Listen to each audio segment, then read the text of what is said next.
और भोकास इसका मतलब बेटा ये हुआ आपकी जो एग्जाम में एयरफोर्स में क्वेश्चन है वो यही से छपने वाला है बेटा। इसका मतलब ये नहीं हुआ कि कहने का मतलब मेरे बस यही है एग्जाम में आए या फिर नहीं आए, आपकी जो लास्ट डिफेंस की किसी ना किसी एग्जाम में जो क्वेश्चन आए हुए हैं उनके क्वेश्चनों का जो करेक्शन मैं वहां पे डाल रहा हूं। बाबू क्या लिखा हुआ है, बिंदु दे रखे आपको, दो बिंदुओं को मिलाने वाली रेखा होगी दिक् कोसाइन। बेटा दिक् कोसाइन ज्ञात करने से पहले हमें क्या ज्ञात करने पड़ेंगे, दिक् अनुपात। बेटा क्या ज्ञात करने पड़ेंगे, दिक् अनुपात। और दिक् अनुपात कैसे निकालते हैं, जब दो बिंदु दी हो तो। बेटा याद है क्या आपको, जब दो बिंदु दी हो तो क्या निकालते हैं, दिक् अनुपात निकालते हैं पहले। सर x2 माइनस का x1 तो बेटा कितना गया यहाँ पे 3, y2 माइनस का y1 कितना गया -2, z2 माइनस का z1 कितना गया 8 हो गया क्या। अब सर अब फॉर्मूला तो बेटा क्या सर a अपॉन में अंडर रूट क्या a का स्क्वायर b का स्क्वायर और c का स्क्वायर होता है ना sir, same as it is. यहाँ पे b लिखोगे, यहाँ पे ये, यहाँ पे सर n का अगर मान निकालना तो यहाँ पे c लिखोगे, यहाँ पे दोनों वैल्यू लिखोगे। बाबू L तो एज इट इज और A का मान कितना है सर 3 है। बाबू इसका मान निकाले क्या सर, यहाँ से निकाले सर कैसे, 3 का स्क्वायर 9, 2 का स्क्वायर 4 और 8 का स्क्वायर 64, कितना 64 सही है क्या रे सर, बिल्कुल सही है। यानी कि 13 कितना गया ऐड किया तो 4 या 68 यानी कि 77 हो गया क्या, कितने 77। आई होप आपको समझ में आएगा बेटा, है ना।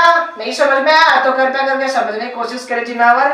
हाँ जी, -2 अंडर रूट का 17 और n c का मान 8 है और ये 77। आई होप पहला सवाल बेटा आपको जब दो बिंदु दे दी जाए और दिक् अनुपात आपसे पूछे या दिक् को आपसे पूछे तो आपका विजन क्लियर होना चाहिए। चलते सवाल नंबर 2 की ओर। समतल दे रखा है, समतल का समीकरण ज्ञात कीजिए ज्ञात करना है जो दो समतलों को क्या करता है, इंटरसेप्ट करता है और इन पॉइंटों से क्या करता है, पास आउट होता है। अच्छा जी बापू, जब कभी भी दो समतल देते हैं आपको, जब कभी भी जैसे समतल को मैं प्लेन को पीस ले देता हूँ आपको अच्छा क्लियर होगा। जब दो समतल देते हैं तो समतल नंबर दूसरे को लेमडा से गुणा करके क्या दो 0 के बराबर। और बेटा आपको लेमडा का मान ज्ञात करने के लिए वो क्या देगा बाबू, कंडीशन देगा।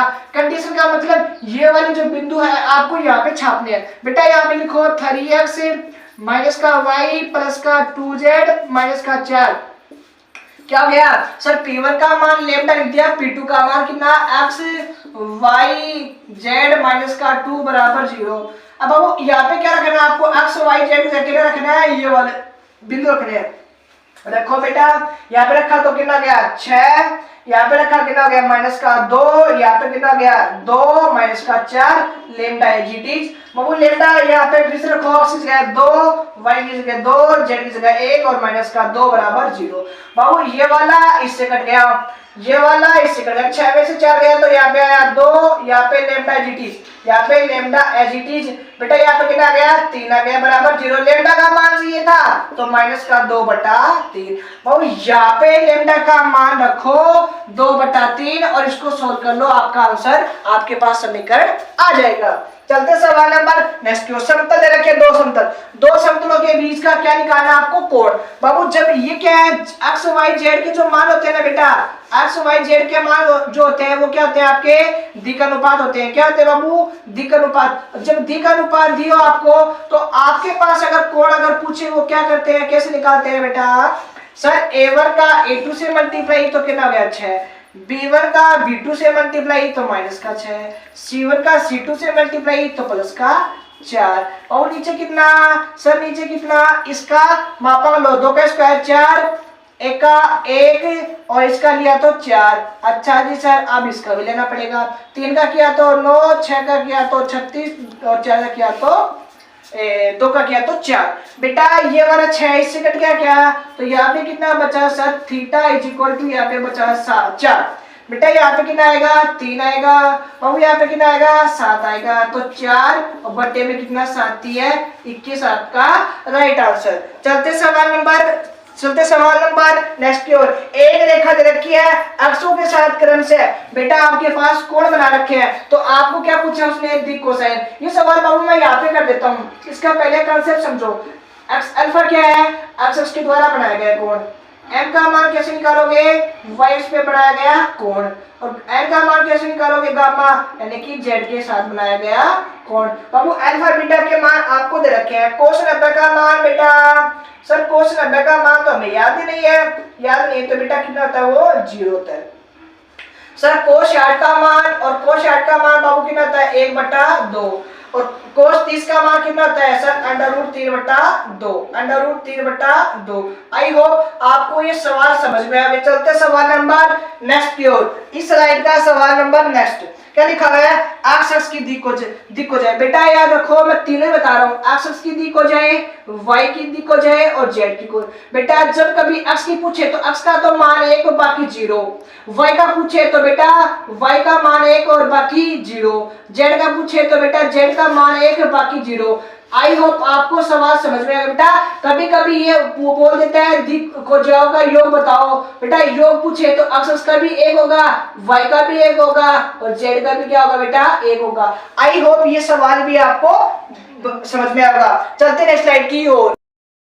हाँ सवाल नंबर 6 से 10 तक आ गए। आज की लास्ट स्लाइड बाबू है ना, क्या लिखा हुआ है, एक रेखा के दिक अनुपात क्या होंगे, जिसकी दिक दिक अनुपात दे रखी है तो दिक कोसाइन क्या होंगे। बेटा कोई सवाल मैं करवाऊंगा ना क्योंकि कैलकुलेशन पार्ट है बाबू, आपको करना क्या है, मैंने इसका कंसेप्ट बता दिया है। सवाल लेने का रीजन क्या था, सवाल को रिपीट करना। बेटा m का अगर मान निकालना तो b रखो, ये वाला मान है जीटीज, n का निकालना तो c रखो, ये वाला मान है जीटीज। लेकिन बेटा इसका जो आंसर है वो कैसे लिखोगे, ये वाला मान कैसे निकालोगे, सर इसका स्क्वायर यानी 18 का स्क्वायर, बेटा 12 का स्क्वायर और 4 का स्क्वायर। कैलकुलेशन थी इसलिए आप इस सवाल को सोल्व करके कमेंट सेक्शन में कमेंट करोगे आप लोग। रेखा दे रखे बेटा, रेखा और समतल। बाबू जब कभी भी रेखा और समतल दे दिया जाए और कोण पूछे तो बेटा वहां पे पूछता रेखा रेखा के बीच, समतल समतल के बीच कोण बनेगा कोस अल्फा। अगर रेखा और समतल के बीच पूछे तो वहां पे बनता है साइन। बेटा ये वाला जो पार्ट होता है ना वो होता है A1, ये होता है B1, ये होता है C1, और बाकी में इनमें तो मैंने बताया हुआ है, ये होता है बेटा A2, ये होता है B2, ये होता है C2। बेटा यहाँ पे रखो और गुणा करो, 10 को 2 से किया तो बाबू कितना हो गया 20, इसको इससे किया तो कितना हो गया सर 6 हो गया। बेटा इसको इससे किया तो कितना हो गया 66 हो गया। कितना हो गया बेटा 66 हो गया। इसको हाँ 66 देख रहा है, कैलकुलेशन गड़बड़ हो जाते यार है ना। हाँ 4 9 और 6 का किया तो 36। बेटा इसका किया तो 10 का किया तो हो गया 16, 2 का किया तो 4 और 11 किया तो 121। बेटा देखो ऊपर कुछ बच रहा है क्या सर, 66 में 6 गए 60 बेटा, 60 में से अगर 20 गया तो माइनस का 40। बेटा इसको अगर सोल्व करो तो कितना 40 और 49 यानी कि 7 आ गया। बेटा इसको ऐड करोगे तो कितना आ गया 25 यानी 125 और 225 और 225 हो बेटा 15 का। बाबू इसको सोल्व कर लेना, आपका आंसर हो जाएगा 5 टेबल से काट लेना। रेखा दे रखी है, रेखा की क्या निकालनी है आपको दिक कोसाइन। अरे यार मैंने कहा बेटा ये A1 है, ये B1 है, ये C1 है ना सर। A निकालना है तो A1 यहाँ पे लिखोगे और यहाँ पे क्या लिखोगे A1 का स्क्वायर, B1 का स्क्वायर और C1 का स्क्वायर लिखोगे ना। चलो मैं कर देता हूँ यार इसको ना सर। GT 4 तो बाबू इसका स्क्वायर किया तो 4 का किया 16 और 7 का किया तो 49, कितना 49 और 4 क्या तो 16। बेटा 16 और 16 32 और 32 और 49 कितना था बेटा 81 गया। ये हो गया 11 कितना 81, 81 का मतलब सर 12 कितना बन गया 9, 4/9। बेटा m का निकालोगे तो B1 का मान यानी 7/9 और m का निकालोगे तो C1 का मान 4/7। ये आपका राइट आंसर।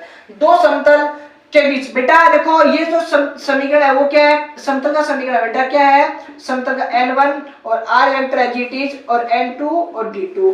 बेटा दो समतल देते हैं और दो समतल के बीच कोण क्या होता है, देखो N1 का N2 से मल्टीप्लाई, जैसे A1 का वेक्टर को कहते थे ना A1 डॉट A2, दोनों का डॉट और बेटा अलग अलग का मैग्नीट्यूड का डिवाइड।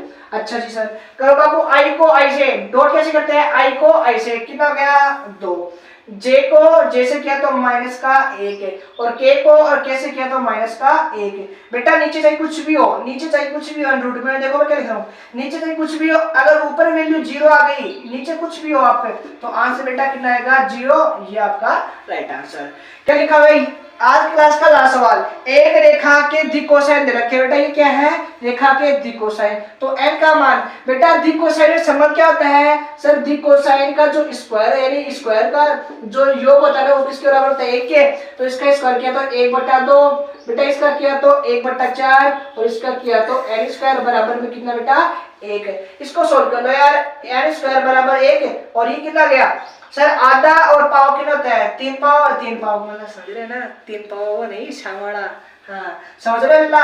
हाँ जी सर, 4 GTs बेटा, 4 में से 3 गया तो 1/4 यानी कि n का मान चाहिए तो बेटा कितना गया, 1/2 आपका क्या जाएगा राइट आंसर। आई होप आज की जो ये क्लास है भोका सीरीज की 3D के 10 क्वेश्चन लेके बेटा, इसके पार्ट आते रहेंगे, प्लेलिस्ट बनी हुई है देखो, इनका जो सीक्वेंस है ना वो टॉपिक बीच बीच में आ रहे हैं बेटा, लेकिन इनकी एक अलग से प्लेलिस्ट बना दी जाएगी, टॉपिक वाइज भी और मिक्स भी। आप वहां पे जाके चेक कर सकते हैं, कंफ्यूज होने का कोई आपको टेंशन नहीं है। बाकी जय हिंद, वंदे मातरम।